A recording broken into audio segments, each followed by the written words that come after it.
Good afternoon, everyone. The supply of homes for sale is at an anemic level. And I don't just mean amount of homes for sale, because there have been a few times, like during the peak of the worst times in COVID in early April and January of this year and January of 2018, that we have briefly been at a lower level of homes for sale. But the absorption rate, okay, the rate in which homes are being eaten up as they're being listed, the supply of homes for sale, how much of a supply we have. Last week, I told you that we're under 4 weeks. That is at a rate we've never seen. And last week when I was in front of you, I said I believed it was lower than I have ever seen. Well, I got curious after making that statement, and my lovely assistant, Lauren, and another awesome assistant in the company, Jacqueline, spent a lot of time last week. And we studied total homes for sale, I believe, on the first day of each month. And then we looked at that month's pending sales, and we compared the two to see what that absorption rate is and to see what that supply is. And we did confirm my statement last week that this is the worst it's ever been, at least going back to the beginning of MLS in the year 2000. And I'm going to show you that in a few minutes. We have the raw data on a spreadsheet. I even did some work on it this morning to take it a step further. And we're going to be putting out a very extensive blog on this by the end of this week. But I thought I would at least take you in and let you get a sneak peek to see what's going on out there, so that you could, have an understanding of why, as a buyer, it's such a frustrating time, and why, even as a seller who's looking to buy, this is a frustrating time. And, I hate to admit it, because I don't like to be a downer with the real estate market in any way, but this is the most frustrating time that it's ever been for buyers. It truly is. This is a historic time. I would say the last time it was this frustrating was probably 08, 09, when mortgage companies were going under left and right. And, they kind of couldn't trust a mortgage company. Last spring, the spring before, it was tough for you guys. It was tough to be a buyer, but this is at a level that it's just amazing to me. I did a training last week, and I talked to our agents about how the last 3 years we have roughly, give or take 1,000, roughly 1,000 homes. Roughly 19,000 homes for sale right now at this time of year. And we thought that was extremely low. And the fact of the matter is, it was low. It was historically low.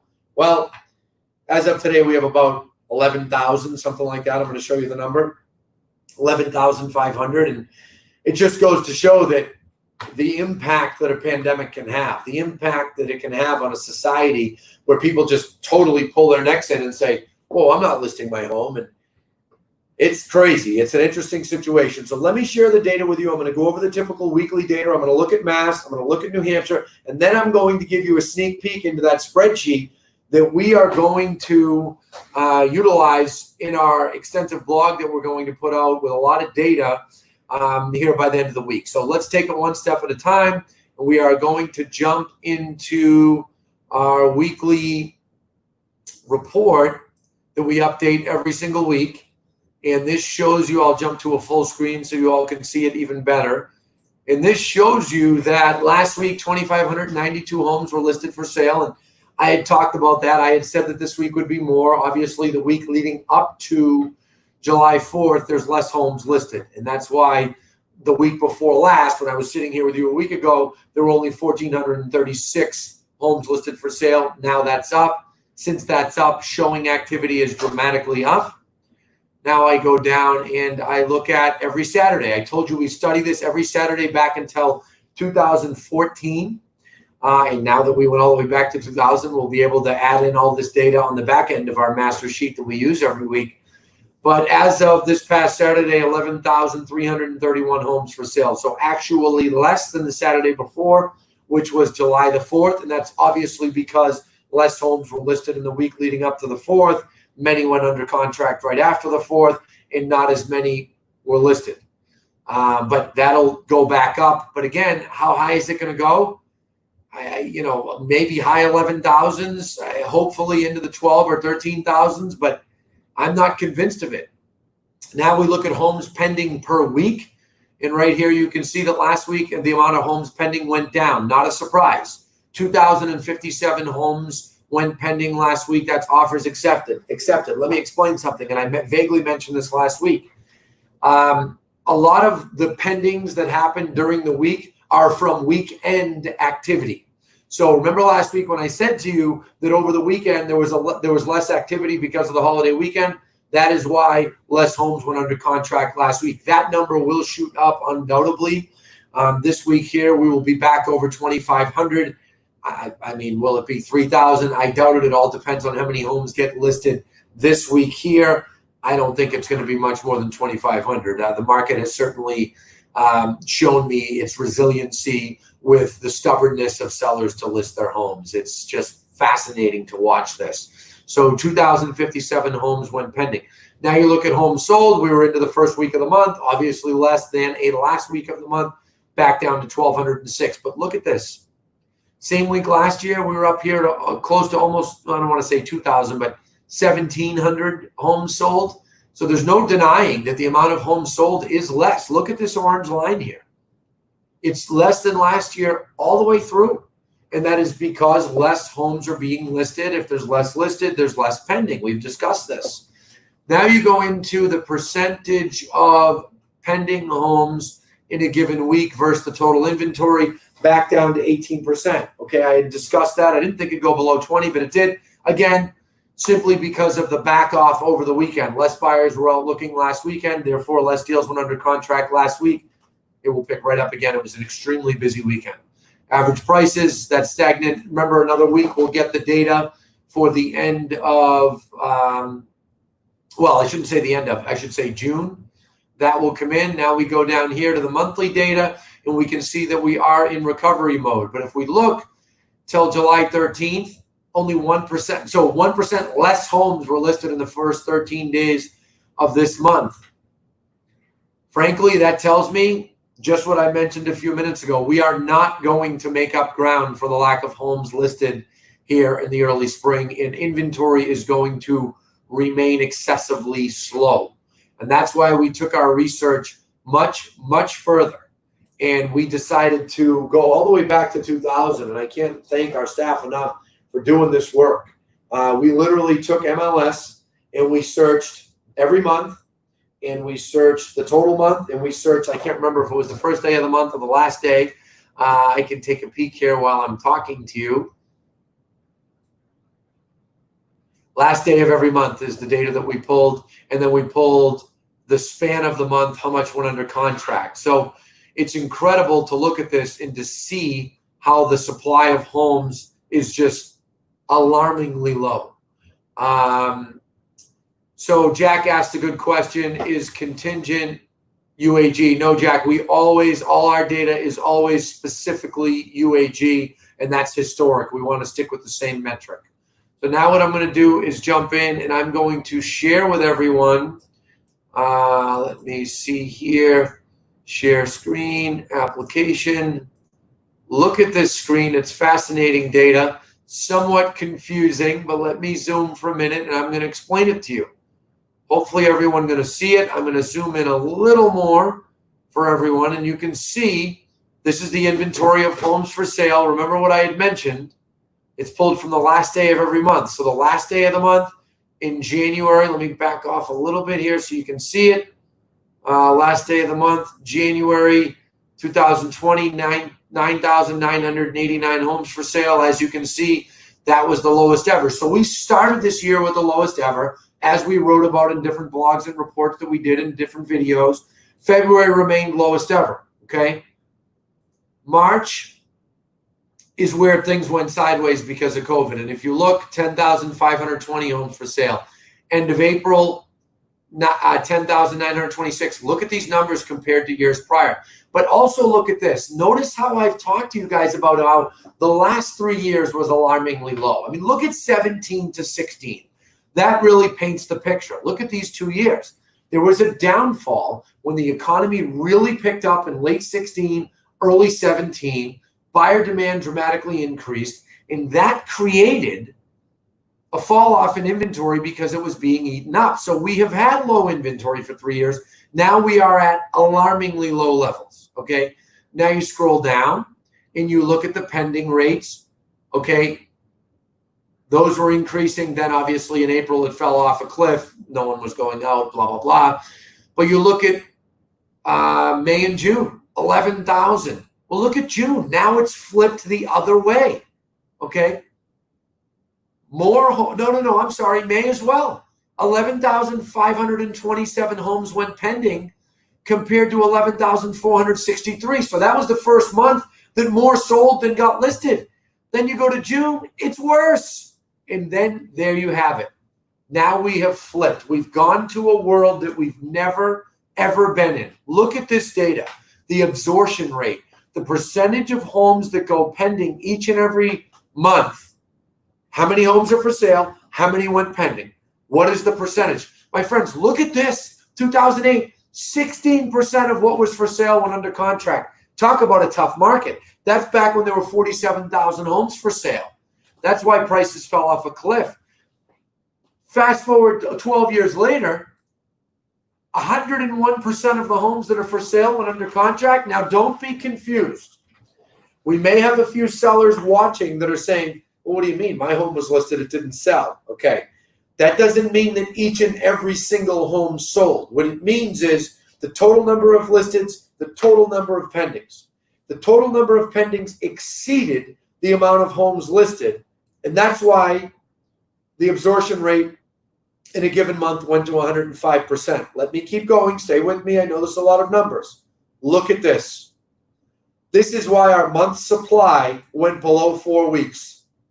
Right here. Okay.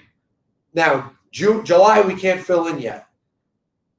May, you could say, well, with the 0.99, and I looked at that, I added the decimals, it was really like 9999. So you really could say we had a 1 month supply.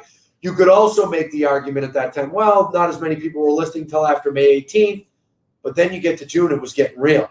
Now you get to July. When we plug in that last day of the month data right there, you're going to see this lower than ever. Now look at this data. Last year was tight, 1.3, 1.8 and 18. Go backwards. It's never been this bad. You go to 01, 02, when interest rates went down after 9/11. The market roared, it raced. Never happened. This is I want to make sure everyone's following me. It's a little bit confusing. This is the highest rate of absorption that we have ever experienced. Ever. Now, you can say, well, Anthony, what do you mean ever? Okay, well, I'm showing you till the year 2000. I'll tell you this. It wasn't tighter than that before there was an internet. There might be a few veterans watching saying, Anthony, maybe 1987, 1988. I don't know. I was 6 years old, but I don't think it was the case. I can tell you that my bet is this is the lowest ever. Maybe the lowest was 1917, right? That was the last pandemic. When have we ever had a set of circumstances where droves of people, thousands of people wouldn't list their homes? It's never happened. Well, at least not in this century, right? Not in the last century. So that's why I wanted to show you this. And I again want to say for home buyers watching, please have some patience with your realtor. And I'm even talking to the buyers that are buying from other companies. I know we have audiences from many companies. We hear from many of you, and your realtors often tell us, and I appreciate your watching very much. I really do. You got to give your realtor a break. They are dealing with the most unusual set of circumstances ever. I'll say the same thing I said last week. If there's 15 offers on a home, only one can be accepted. 8 offers on a home, only one can be accepted. There's no such thing as a home selling to 3 people. Only one can win. So I do think that people need to be more patient with their realtors. And sellers who are also looking to buy should be a little more patient with their realtors, and they should be a little bit more trustworthy, okay? Part of the problem in our market, and I've talked about this the last 3 weeks in a row, a big part of what is going on here is many of you are scared to list because you don't know where you're going to go. And I understand that. Don't think I don't have compassion. But you have to trust that if you hire the right realtor, they will navigate this with you and for you to make sure that you don't end up with nowhere to live, okay? Our agents here at Lamakia are highly trained in this. We have trainings in it all the time. And we discuss the different contingencies and the different legal language that they should put into contracts, okay? And we talk about how to protect the seller so they don't end up with nowhere to live.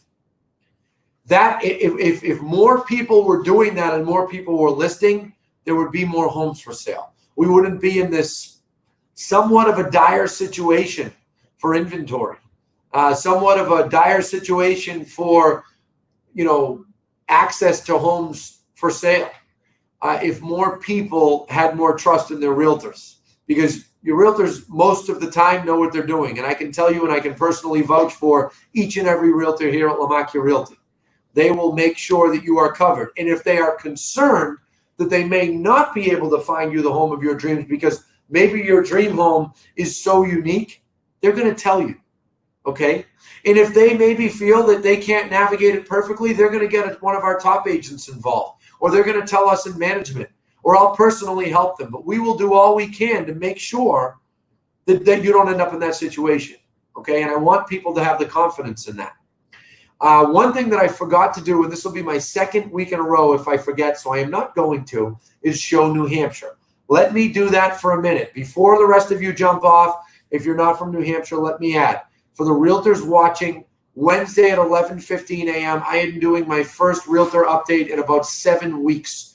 Realtor-specific market update, how to deal with the market, how to deal with grumpy buyers, grumpy sellers, how to deal with everyone. I'll be doing that Wednesday at 11:15. I also want to tell you I am going to stop doing these each and every week. This is my last week of doing them each and every week. The next time I see you right here will be 14 days from today. 2 weeks from today, Monday, the whatever date it is. Lindsay, why don't we type it on the screen? But I will be back to see you. I believe it's the 21st. Might be the 20th, but I will be... No, it's later than that. What am I saying? It's later than that. 26th or 27th. I'll be back to go over this with you. Let me show you New Hampshire. July 27th will be the next update at 3 p.m. Thank you, Lindsay. I'm going to jump on to New Hampshire.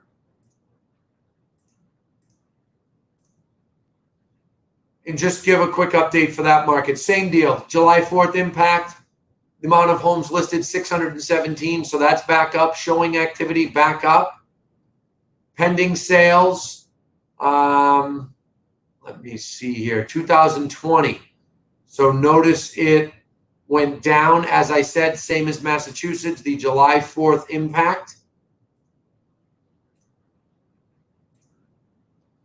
That'll be back up this week. Homes sold, still down, not surprising given what happened with homes listed. Whole average sale price, you can still see it is hanging in strong. So I want to talk about that for the last minute here. Buyers, whoever is telling you that home prices are going to crash, you need to get a new source. It is impossible for home prices to crash when inventory is this anemic. This is, as I've said, truly unprecedented. It's like something we've never seen.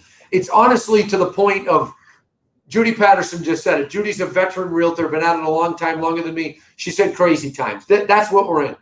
I've had to tell our realtors, if you can sell through this, you'll last forever. This is harder than being in a bad market. But it's not going to stay like this forever. I saw Pfizer came out with a article this weekend in Times Magazine saying they might be out with a vaccine by this fall. Well, I don't know about you all, but I wouldn't take a vaccine the day it comes out. But if that comes out, it's going to have an impact. They're going to come out with better therapeutics. Their ability to save people is getting better and better. Hospitalizations are better. People in the intensive care are better. I'm not a medical expert, but clearly they are getting their arms around this thing and they are figuring it out. By the time we get to the end of the year, people are going to be more comfortable. Perhaps people will be more comfortable by fall, and we'll see more inventory. I mean, we always see more inventory in the fall, but hopefully we'll see even more. And I think after the first of the year, things will get back to a sense of normalcy. But that concludes my update. As I said, I will see you all again in 2 weeks, and I look forward to seeing you. Have a great week. Thank you very much. Happy home selling, happy home buying. Take care.